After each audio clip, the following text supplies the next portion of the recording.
আসসালামু আলাইকুম। আশা করি যারা আমাদের এই ভিডিওটা দেখতেছেন তারা বাংলাদেশের বর্তমান পরিস্থিতি সম্পর্কে অবশ্যই অবগত আছেন। তো ছাত্রছাত্রীরা তাদের নিজেদের দাবি আদায়ের লক্ষ্যে যে আন্দোলন করেছেন কোটা সংস্কারের, সে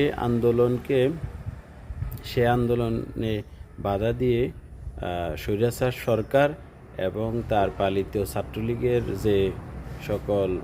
ছাত্রলীগের যারা তাদের উপর আক্রমণ করেছিল তাদের প্রতি আমরা অবশ্যই নিন্দা জানাবো এবং পাশাপাশি আমাদের ছাত্র ভাইদের সাথে তাদের আন্দোলনকে সফল করার জন্য এবং যারা নিহত হয়েছে তাদের রক্তের বদলা নেওয়ার জন্য, তাদের সুষ্ঠু বিচারের জন্য আমরা অবশ্যই দেশবাসী সবাই তাদের পাশে থাকব।